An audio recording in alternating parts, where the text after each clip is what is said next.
Hey, let's be honest. Making New Year's resolutions kinda sucks. But dedicating yourself and rededicating yourself is all a part of the creator's journey.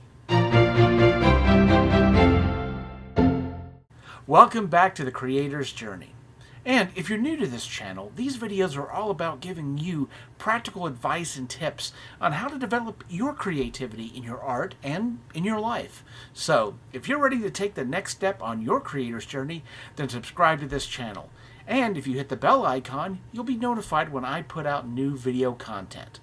So, with that said, on with this week's video. Hello standouts, Brian J. Hatcher here with this week's episode of The Creator's Journey. It's a new year, 2018, which means coming up with New Year's resolutions, just like we did last year. Now, last year about this time, I put out a video on how to create good New Year's resolutions and how to see them through. If you haven't seen that video, you can do so now by clicking the card icon that's in the upper right-hand corner of the screen. Pretty much every year, we come up with New Year's resolutions. And pretty much every year, we fail to live up to those resolutions. And so, in this video, I'm going to talk about the 3 ways in which New Year's resolutions are pretty much doomed to fail. And not because there's necessarily something wrong with us, but it's because the structure of the resolution itself is doomed to failure just because of the way that it's set up. So, here are the 3 reasons that New Year's resolutions suck. Reason number 1. Resolutions are rigid, dangerously so. A New Year's resolution is set up as a pass-fail type of situation. There's no gradation to success. I mean, you either succeed or you fail. And that's a problem. Why are we not willing to give ourselves credit if we manage to get close to what we're trying to do in a New Year's resolution? I mean, if your goal is to lose 40 pounds, if you lose only 35, does that make you a failure? But we never do. And so, if we fall off the wagon and get sidetracked, we give up on the resolution completely. And very often that happens somewhere around mid-February when we have months and months to get back on track. We shouldn't be so hung up on the letter of the law when it comes to New Year's resolutions. It's like the old saying says, if you shoot for the moon and miss, you'll still wind up among the stars. Reason number 2. New Year's resolutions are much more concerned with what than they are with how. And they're not concerned at all with why.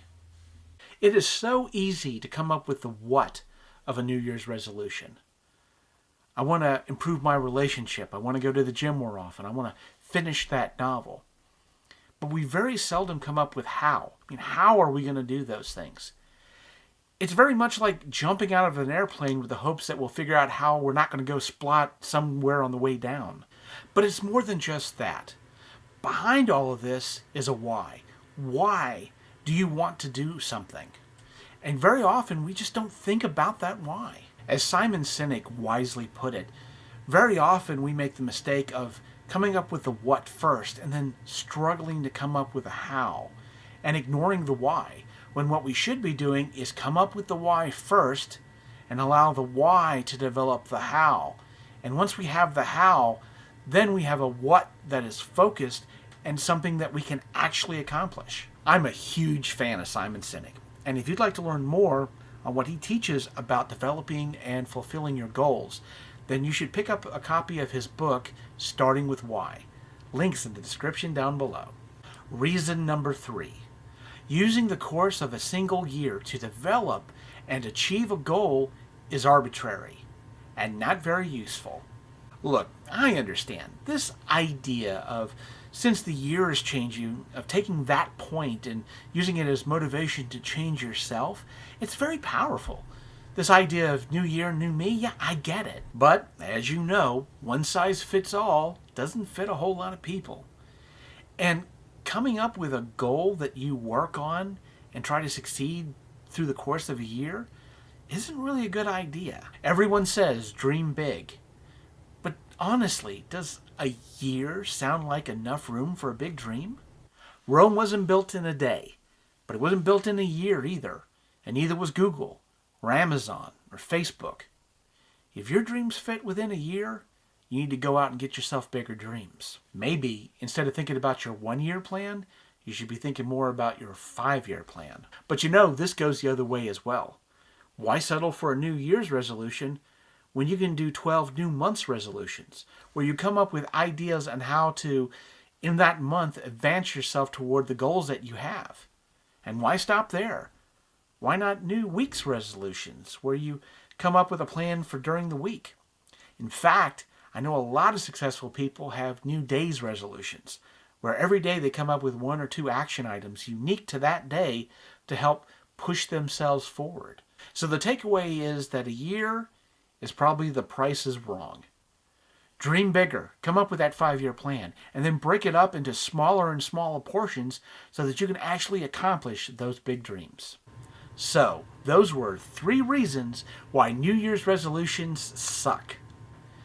So maybe this year, instead of doing what you always do, instead of coming up with a New Year's resolution and beating yourself up during the year because you failed to succeed, maybe this is the year that you decide instead to dream bigger, plan better, and work harder. If you do that, I think you're going to be amazed at what you're going to be able to accomplish. As always, thank you so much for watching this video. If you enjoyed it and you found it useful, then click the thumbs up icon underneath this video and share it with your friends in your social media so that this video can help others like it helped you.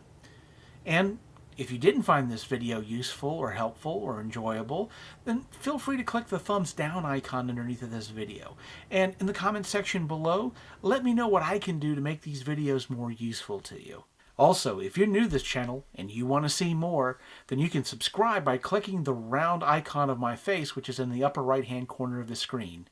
And if you want to see more videos like what you've just watched, then click the box that's in the lower right hand corner to watch a video that has been chosen specifically for you. So until next time, this is Brian J. Hatcher reminding you that it is all about the journey.